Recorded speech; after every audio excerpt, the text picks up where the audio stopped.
Mm-hmm.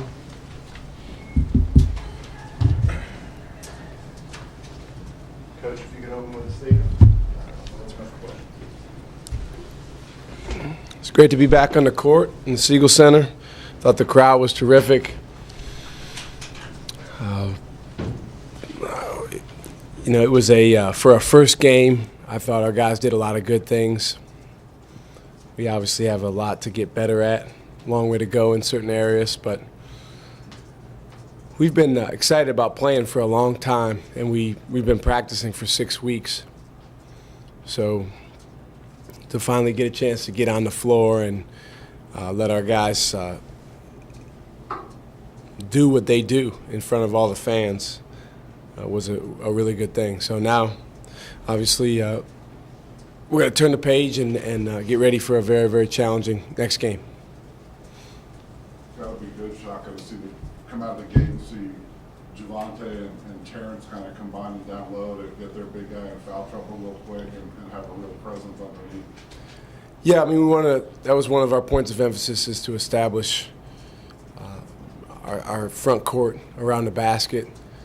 We have a bigger, stronger team, certainly at positions 3 through 5 this year. So we want to take advantage of that. And some nights the ball is going to go in from outside. Other nights, it may or may not. But I think if you establish yourself inside, you can make that something that can be consistent for you night in and night out.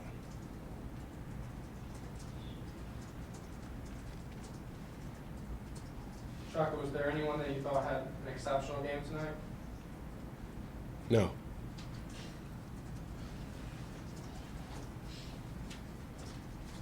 Any other questions? Terrence said that he feels like it's Javonte's team.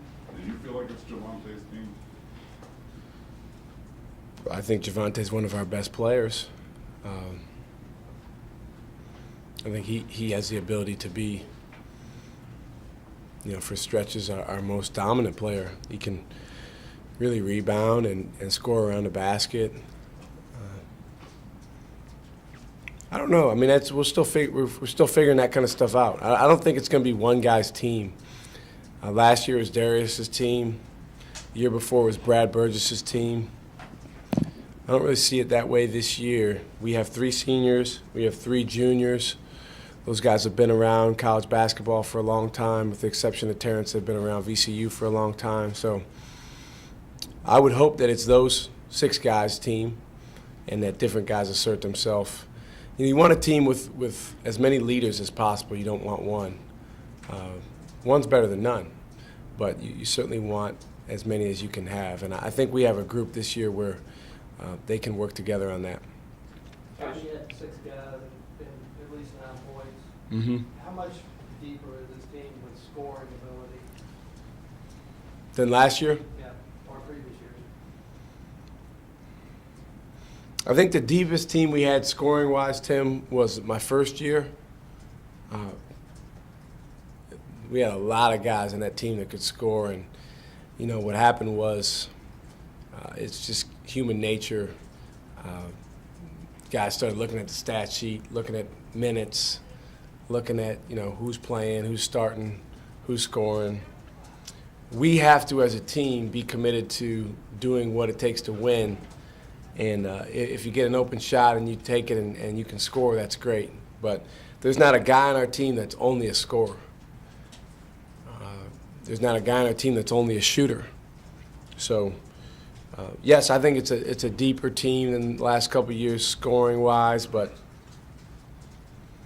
we want to be a better team overall. That's much more important. Guys were in here and they were kind of ragging on themselves a little bit for letting up in the second half. Is that acceptable nature, human nature, when you're winning by 30 points? It's understandable. It's not acceptable. But it's understandable. I mean, you could check box scores all around the country, and I bet you'll find a lot of teams that, if they were up big at halftime, traded baskets or didn't defend quite as well in the second half. I thought we had a couple good stretches in the second half where we played pretty well on both ends of the floor. we're still working on our zones. We're still figuring those out. So, we had some good possessions of zone. We had some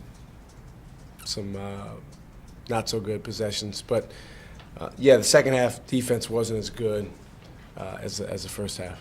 Coach, when the second half, when Rob hit that three, he came down by the bench. Did you tweak it back again, or you still like he grimaced and we got up and he lost, really? I don't know. Couldn't tell if he was celebrating or what he was doing, but Rob was fine. They got called for more fouls than you. Does that feel like a triumph in some ways to you? No. We fouled too much. But you know what? Illinois State, we knew this going in. They have some really quick guards that are hard to guard when you can't use your hands, which these new rules basically force you to do. So we knew that as coaches that there was probably going to be a few. There's a lot of fouls on some of our newer guys. I thought, Briante won, Rob won, Drew won, Trey won. So I thought our guys that have been around did a pretty good job of defending without fouling. Doug Brooks, it was like a foul per minute for a while there. Jaquan Lewis, picked some up. So, those newer guys are just going to have to learn to guard without fouling. Coach Jared Guess, great to have him back. He looked great. How's he feeling? Just what are your thoughts on his game? He's getting there. He's still not quite 100% physically, but he's so good to have out there because he's a what we call an energy giver. His teammates love him, first of all, because he's very unselfish. They like being around him. They pull for him, and he's a guy that you want to see good things happen to. He's very helpful for us in the press and rebounding. I thought for him to get 7 rebounds in 16 minutes is pretty impressive. So I thought he and Mo both came in and gave us some good minutes. We just got to keep getting them better. And that three, is that a part of his repertoire, or was that kind of a Justin Toya moment? If you ask him, he'll probably say it's part of his repertoire. But, it's a fine line, to be honest with you, because guys like Jared, he can shoot threes pretty well in a drill setting. You watch him shoot, and he's pretty good. And, typically what happens is when you get in the game, guys just get sped up a little bit. But, he walked into that one and stepped in and shot it with confidence. So, obviously, at the point of the game, when it occurred and the score, I mean, you want to give some guys some freedom because he could eventually turn into a really good shooter for us, but he just got to keep working on the game shots. Last question. Shotgun, overall, what do you take from tonight? We got to get better is the biggest thing. But I think that would have been the case no matter what happened. Specifically, we got to value the ball better. 16 turnovers is too many. Too many fouls. We talked about that. And overall, defensively, I think we could turn it up a notch. We need to do that. But those are all me being critical. I think there's a lot of good things too. We shared the basketball well. As Tim mentioned, we have a lot of different guys that gave us scoring contributions, and I thought we rebounded pretty well. So a lot of good, a lot to work on, a lot to work with.